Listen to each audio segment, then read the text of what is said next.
Hello, students. Welcome back to Tuition Masters. And today we are here with the Socialism in Europe and the Russian Revolution, session 2 of grade 9 CBSE.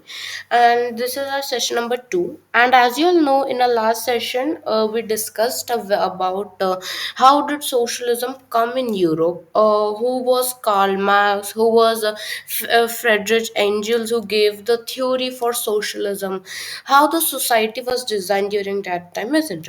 So today we are moving towards the next part of the chapter where we are going to discuss about the Russian Revolution. So we learned about what was socialism, how did it came, and the supporters of it. Now we are going to, in today's session, we will learn the Russian Revolution, the crisis of Tsarism, major factors responsible for this Russian Revolution, then the growth of revolution and the spread of socialism, and the social movements and the Bloody Sunday. So these are the topics which we are going to cover today. So let's get started with the very first topic of Russian Revolution. So students, as you all know, this chapter is divided as two parts: socialism in Europe and the Russian Revolution, isn't it? So now we are going to study about how did Russian Revolution took place and how was it related to the socialism, isn't it? So Russian Revolution. In 1917, it was popularly known as the Bolshevik Revolution. Who was Bolshevik or what was Bolshevik? It was basically a party. It was basically a party. Okay, we are going to study about it ahead. So it was a very significant event, not only in the Russian history but of the history of the whole world. So as you know, in the French Revolution, it just didn't impact France. It even impacted the whole world. So similarly was the Russian Revolution also. It was the first successful socialist revolution which changed the very course of the world history for many decades. So it was a socialist revolution where common people came on roads and gave a revolution, and it changed the course, means the entire structure for many years. The very short introduction I'm giving, because ahead we are going to learn more about it. Next topic is crisis of Tsarism. Now, basically, what is Tsar? Tsar basically means the king or the emperor. During that time, it was called as Tsar.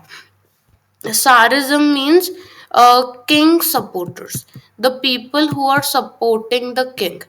Correct. They were nothing but pro-Tsarist, they were called. And Tsarism means king supporters. Yes. So now what was the issue in supporting the king? Let's understand that.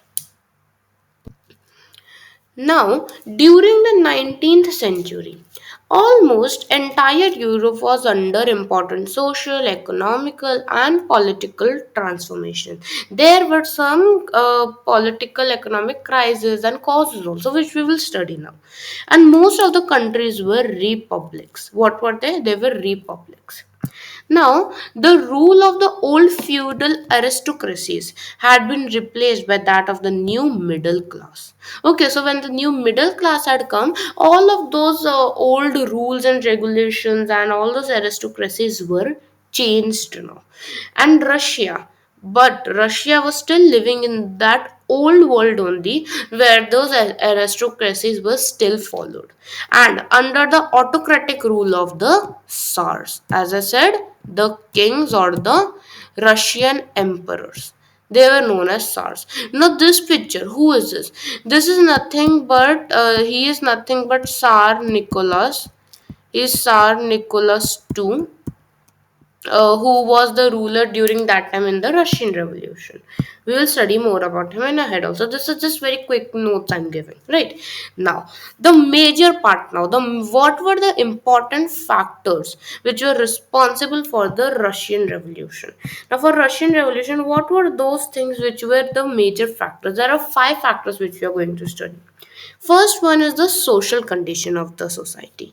So the European countries, they had undergone many important social changes during 19th century, but the base of that was the Russian society, which was still feudalistic, means it followed the old aristocracies. So many the entire Europe countries had been going under very new changes which was given by, and then They left behind the old aristocracies, but Russia was still in that system, only they couldn't come out of that. And the society was divided into two classes. The first class was the privileged and the non-privileged.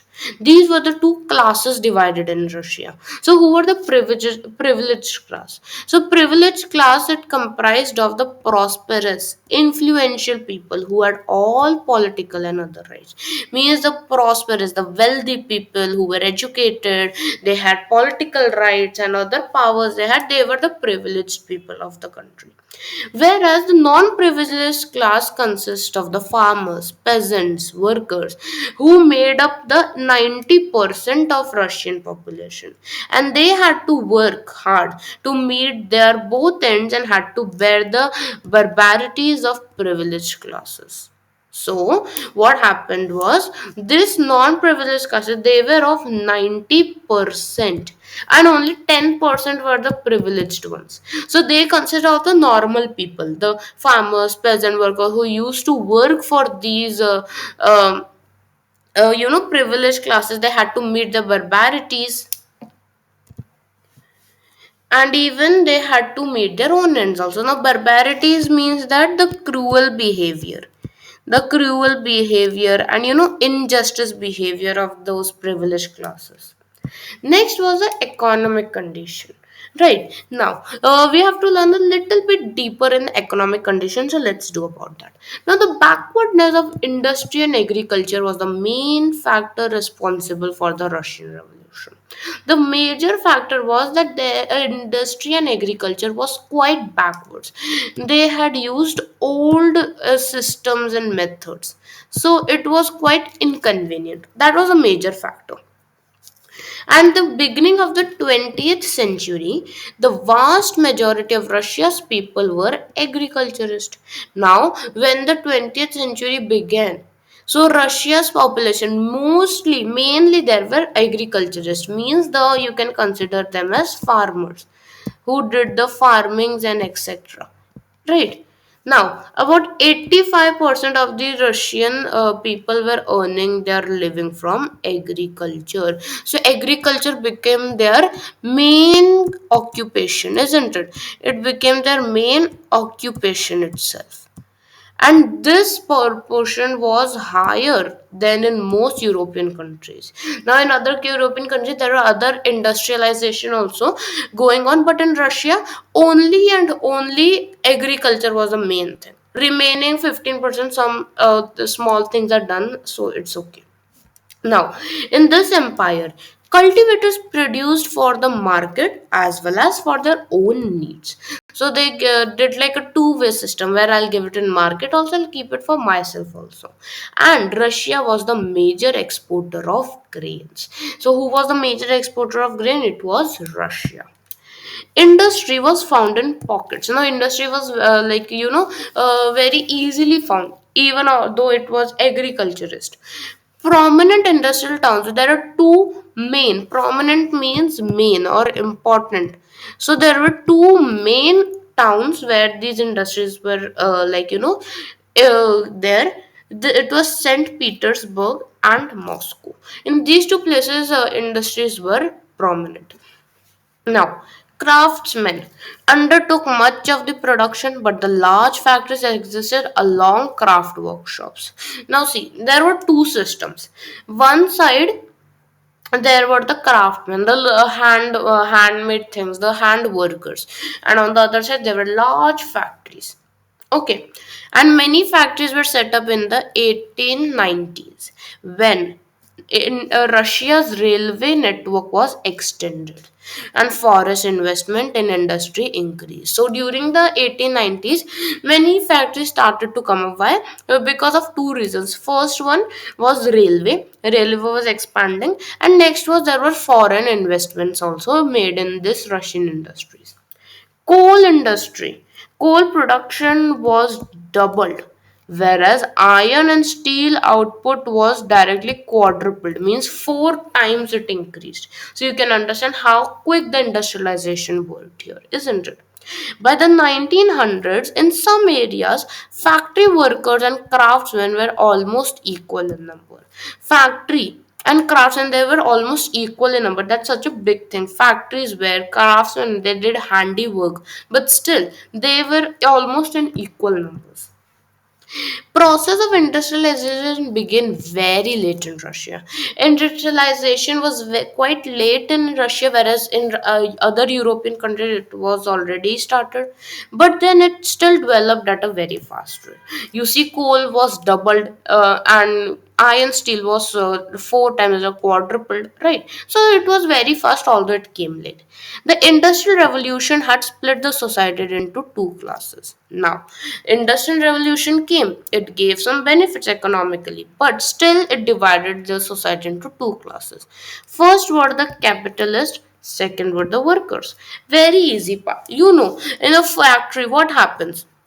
Oh, there are people who invest and the people who work in this factory. So the people who invested were the capitalists, and the people who did the work were the workers. So capitalists were nothing but they were the owners of the factory, right? So the owners of the means of production like factories, mills, land, and other industries began to be called as capitalists. They were known as capitalists.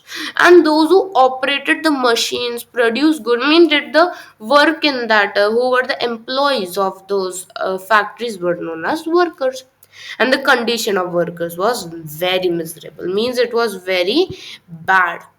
Now, what happened? The workers had problems. What were they? There are five major problems. So, first one was there was a shortage of capital in the country. Capital, the money was quite less. More than half for the capital investment was made by the foreign investors. So in the company, in the industry, we need some capital. Now in that capital, the capitalist paid some amount, and more than half of that was given by foreign investors who were interested in making huge and quick profits without having any concern for the miserable condition of workers. So the thing was, they only wanted profits. They only wanted profits. They said that workers are dying, they are having miserable conditions. We don't care. We just want our profits. That was their mindset of this foreign investors, right? So the Russian capitalists, they also proved to be a source of exploitation. They said, okay, you want this? Okay, we will exploit our workers. We will make them work very hard. We'll make them over the time, but still we will give them less money. That was the condition. So, whether factories were owned by foreigners or the Russians, the condition of the workers were not satisfactory. It was still very miserable. So, what was the condition? The workers had to work for 12 to 15 hours a day. Okay, so 12 to 15 hours was quite large, very long duration.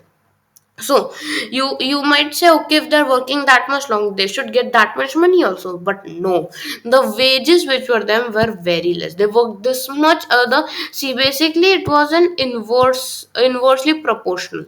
Hours were more. They worked for much hours, but the wages, the salary provided to them was very less compared to the work they did. Next one, children and women. They were also preferred as workers and they could be underpaid. Women were like 31% of the factory force. So basically, children and women were also in the industries working and they could be underpaid. They said, okay, they're just children and women, we will pay them more or less. And women were approximately 31% of the labor force of the industries. Now, workers were divided in social groups. They had strong links with the villages from which they came, and others had settled in cities permanently.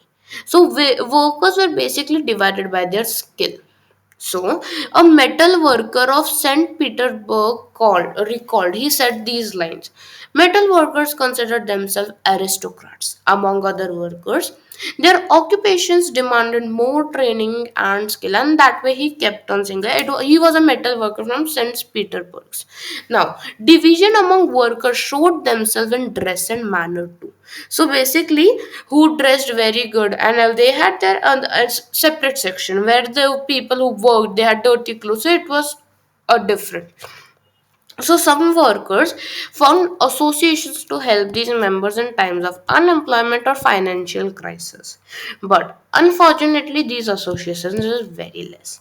So these associations who helped people to overcome this unemployment or financial crisis, they were quite less. So this was the economic condition of the Russian Revolution. Next one, third one is the political causes. Now, as I said, Tsar Nicholas II, who was the a king during that time, he was during whose regime Bolshevik revolution. It is also known as Russian Revolution. Both are same. It broke out. So during the rule of Nicholas II, the Bolshevik revolution was broken out, and it was an inefficient and short-sighted person.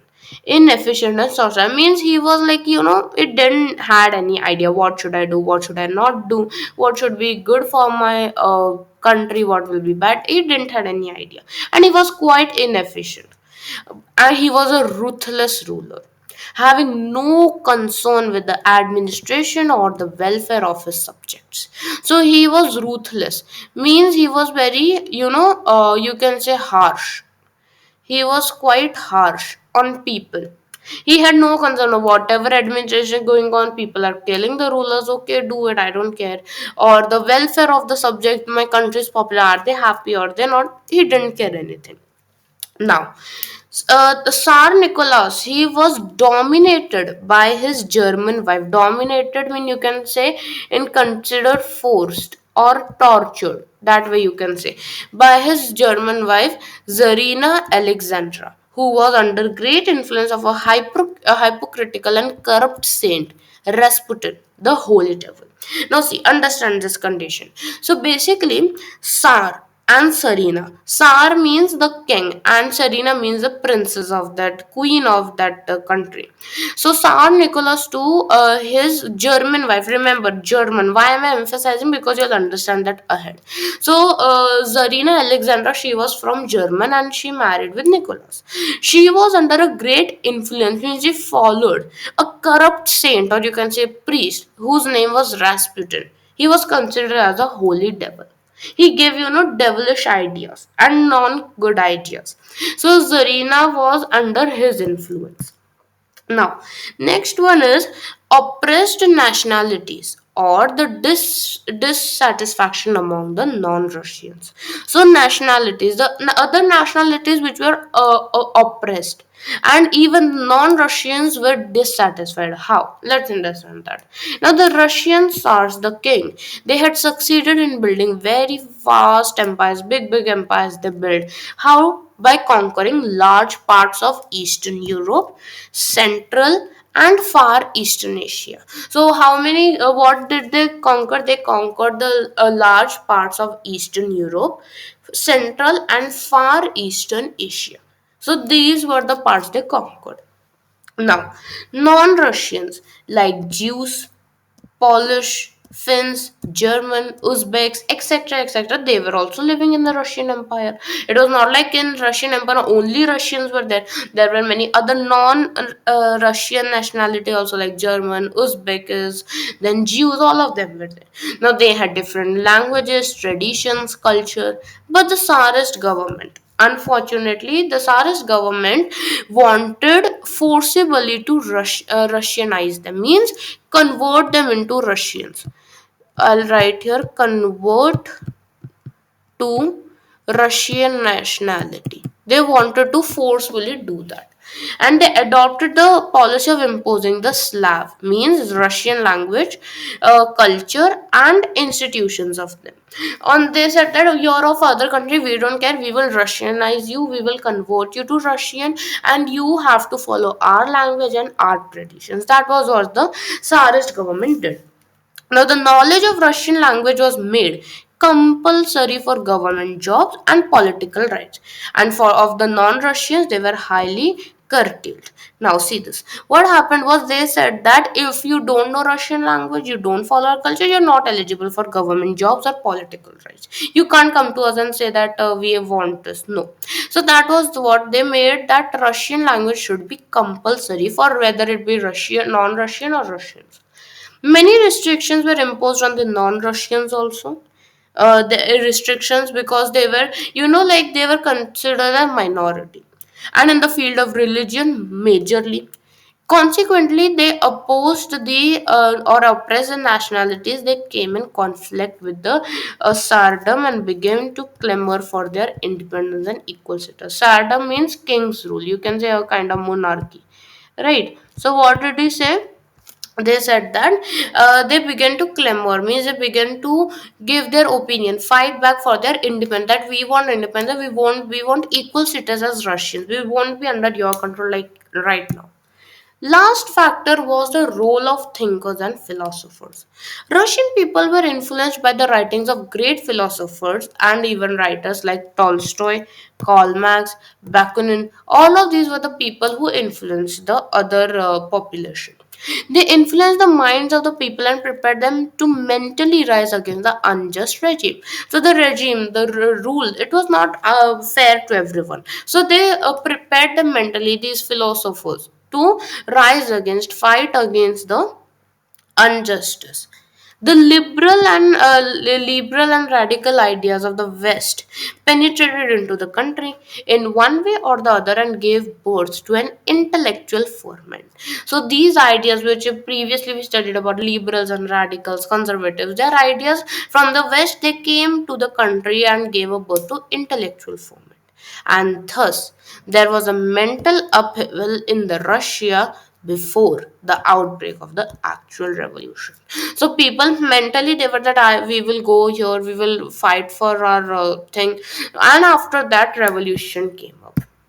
So, how did this revolution grow? And how did socialism spread in it? So, students, all the political parties were illegal in Russia before 1914. In before 1914, it was not allowed to make any political party. And the Russian Social Democratic Workers' Party, SDP, which we studied in our last class, it was not SDP. Okay, sorry, not SDP. This is different one. Russian Social Democratic Workers' Party. It was founded by George Plekhanov. This is George Plekhanov. In 1898, he formed this RSDWP. You can write it in short, Russian Social Democratic Workers' Party. And again, he respected the ideas of socialism by Karl Marx. Okay, and however, because of government policing, it had to operate as an illegal organization. Although he didn't do any illegal work, but it was not allowed to make a political party, so it was considered an illegal organization. And it set up a newspaper, mobilized workers, and organized strikes against the empire also. Some Russian socialists felt that Russian peasant make custom of dividing land periodically made them natural socialists. And so peasants, not workers, could be the main force of the revolution in converting Russian economy to socialist economy. So what happened was the Russian socialists felt that the peasants who are working, if we divide them this land and follow those ideas, they will automatically become socialist only. So peasants, they should be the main force of the revolution. The main major party of the revolution should be peasants only.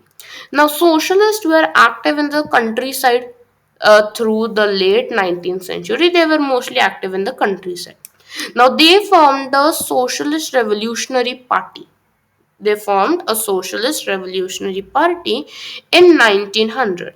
And this party struggled for the rights of peasants and demanded that the land belonging to the nobles be transferred to the peasants, the birth privileges which was given, birth privileges, right, birth privileges as well as the land given to them, all of that should be transferred to the peasants. That what their thing was. Now, socialist revolutionaries about peasants. Now, Vladimir Lenin, felt that peasants were not one united group. Some were poor and others were rich. Some worked for as labor, some were capitalists who employed the workers. Now we learn about the Bolsheviks and menshviks. So Bolsheviks, Mensheviks, there were two different groups during that time. Now Vladimir Lenin, who was Vladimir Lenin? He was nothing but the the head or the leader of the Bolshevik party. So He felt that the peasants were not united. Some peasants were poor, some were rich, some people were workers, laborers, others were capitalists, and everything was not united. They were different. Now, this differentiation they could not be a part of socialist movement because no, they are not united. They should be united in the first place, and the party was divided over the strategy of organization. Now, Vladimir Lenin, as I said, he was the Bolshevik leader, and he thought that the repressive society like the Tsarist Russia and the party should be disciplined and should control the number and quality of its members. So he said that this suppressive society who puts unneeded rules on non-Russians, that Tsarist Russia, it should be disciplined and should be made in a normal way. That was the thinking of Bolshevik led by Vladimir Lenin. Now the others means the menshviks. Menshviks means that not support, not support with Bolsheviks. The people who did not support the Bolsheviks were considered as Mensheviks. They were led by Alexander Kerensky. This was Alexander Kerensky. Now, Mensheviks was led by them. Thought that the party should be open to all, as in even Germany. It should be open to all of them. Now, what was the major difference between Mensheviks and Bolsheviks? So, Mensheviks were in the minority, whereas Bolsheviks were the majority party in the country. Mensheviks, they wanted to establish socialism. They wanted to establish socialism through the spread of education and the welfare of workers. Now, Bolsheviks also wanted to spread revolution by what means? By revolution. But they wanted to spread by education and welfare of workers. Now, Bolsheviks they wanted the revolution to spread socialism by uprooting the autocratic rule, by removing the autocracy, by removing the monarch or the Tsar. So, Tsarism, I'll write here, Tsarism. To remove the Tsarism, a socialism would become. And Lenin was the leader of Bolsheviks, while as Alexander Kerensky was the leader of Menshevik group. Right. Now, other parties like the Menshevik and the Bolshevik parties were the political parties of industrial workers. Now, there was also a party of peasants which was known as Socialist Revolutionary Party, as I discussed earlier, right? So the non-Russian nationalities of Russian Empire had their own parties which were working to free land from colonial oppression. Now you see, one side there were Menshevik, Bolsheviks, then there was Socialist Revolutionary Party, then there was the parties with non-Russian nationalities mixed. So there were many parties going on. Right, there was not a sense of unity that time. Now, Bolshevik Party and Vladimir Lenin, he was the most important leader of the Bolshevik. He is regarded as one of the greatest leaders of the socialist movement after Karl Marx and Friedrich Engels. So he is considered a great leader of the socialism who spread the idea of socialism. So he was Vladimir Lenin and his party was Bolshevik. Now, what were the main ideas? What were the main aims of Bolsheviks? The party wanted to uproot the autocratic and corrupt Tsarist rule. They wanted to remove this. They wanted to end the repression of non-Russian nationalities and grant them the right of self-determination. Whatever rules were kept on that you can't do this, you will not be getting government jobs, you should learn our culture, tradition, that will all be removed to introduce 8-hour working system in factories. Before we studied that workers had to work for 12 to 15 hours. So what did Bolshevik do that? No, they will not prefer 12 to 15 hours. They will do only 8 hours work. That's it. They abolished, like they wanted, this is not done yet. They wanted to do that. That was the motto of the Bolsheviks. To abolish the feudal oppression of the peasants so that peasants are also given their equal rights and to follow the principle of equality in land distribution. There should be equality in land distribution, whether it too shouldn't be mattered by who is it, who we are giving to. Now, the second last topic of today is the social movement which occurred between 1905 and 1907. So basically, that was the Russo-Japanese War. So let's understand what was it. Now, the condition of the common people in Russia was miserable, quite bad. As discussed, we discussed that how it was very bad condition. So, common people were living in terrible poverty, but the wealthy and noble class lived in a luxury life. So workers decided to launch a mass movement, and so occur a war of Russo-Japanese war, means Russia and Japanese. So in 1904, a war broke out between Russia and Japan. Russia and Japan fought. Now the Russian army was defeated in war. Already they have the miserable condition. Now they're fighting in a war also, so obviously they will be defeated. This terrible and humiliating defeat served as a fatal blow to the honor and prestige of Russia. Now, this defeat, it was quite disappointing, humiliating to the honor and the prestige of Russia. And anti-Tsar, the people who didn't support the king, feelings began to rise among the masses, and the people got geared to uproot the autocratic and corrupt Tsarist government, means the rule of the king. They said that no, if we can't even win in a war, they had the anti-Tsar feeling, means the people started thinking that no, Tsar is not doing right, he is wrong. We should not, follow him. We should remove him. That what was the thing, and it was responsible for the poor economic condition again. Now the condition of Russia was more miserable. Last topic of today is 1905 revolution, Bloody Sunday. Why is it called Bloody Sunday? Let's understand that. Now, in the year 1904, was particularly bad for Russian workers due to high prices and decline in real wages. So, for Russian workers, it was quite a bad year because they didn't had good prices, they declined in real wages also. Now, the membership of Workers' Association rose dramatically. It rose up. The associations for workers rose up. Now, the high prices and poor economic conditions, workers were quite angry that if, there are very high prices of things, we are getting very less wages. So, they were very furious now. Now, they dismissed four members of the Assembly of Russian Workers. The Assembly of Russian Workers, this assembly, they dismissed four members, which had been formed in 1904. They added fuel to the fire. Now, the dismissing, now what happened? The four members from this assembly was removed.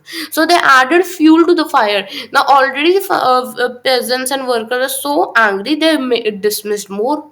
So, what did the workers do? They called a strike where more than the 11000 workers participate, means 11 sorry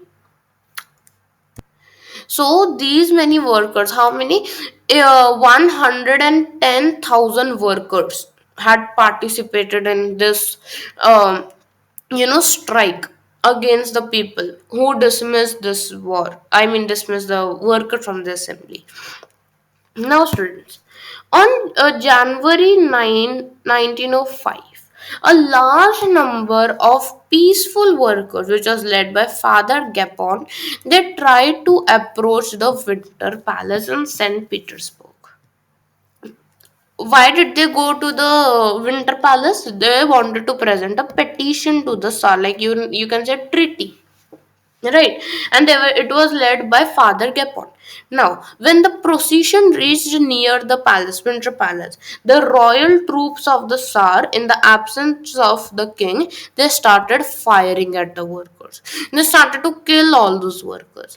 As a result, over 1000 workers were killed, and about 300 workers were wounded. Now, since the incident took place on Sunday, it was quite, blood everywhere. People were dying. There were dead bodies. It was known as Bloody Sunday. So we got to know why did Bloody Sunday occurred, who was the leaders and everything. Right. Last thing. The news of killings provoked the Russian people and even the army of the and the navy also. Now in October, the Tsar under pressure, Tsar Nicholas II, under pressure from the masses announces manifesto. He announces manifesto, means a manifestation, or you can say a kind of apologization and giving new rules. right, and better ones. So he gave the following thing. He said, firstly, the freedom of speech, people can say whatever they want. Formation of Duma. What is Duma? Duma is nothing but an elective consultative parliament of Russia, elected parliament of Russia, that was Duma. And the freedom of forming organizations, you can make organizations also. This was what he said in his manifesto. Now, all these promises were short-lived. It was not permanent. He and Tsar re-established his autocratic rule. Although he said that we will form a Duma, there will be freedom of speech, everything, but still he came back on his own way and started to give his monarch rules. Though the revolution of 1905 failed to achieve its object, it provoked to be dress rehearsal for the Bolshevik Revolution of 1917. Now, 1905 revolution, this bloody Sunday, people said, okay, so Tsar Nicholas is not listening to us. Okay, fine. Now he has to wait for our Bolshevik Revolution, where we will defeat him and uproot the entire autocracy. During the period of revolution, a new form of workers' organization called the Soviet, the Council of Workers Representative, came into power. Now there was new association form which was known as the Soviet, right? So that came into power. They became the instruments of the political power. There were, they had a major role in the politics also. And these Soviets played a very significant role in bringing about the Bolshevik Revolution in 1917. This entire thing which we discussed, freedom of speech, Duma, and the organization from this was after Bloody Sunday. It was actually after the Bloody Sunday. So, but still, the Tsar Nicholas was not, done like, okay, I'm giving you democracy. No. So they, everyone then thought that now we will go for the Bolshevik Revolution, as Bolsheviks said. So that is all we are going to discuss in the next session, and we are going to complete the chapter of how Russia got its independence and even how was USSR formed. So thank you so much, students, for watching today's video. Don't forget to like, share, and subscribe, and comment on if you have any queries. I'll be seeing you in the next video where we are going to discuss and complete this chapter. So till then, stay tuned and goodbye. Even check down the description box for getting this PDF. I'll be seeing you in the next video. Till then, take care and goodbye.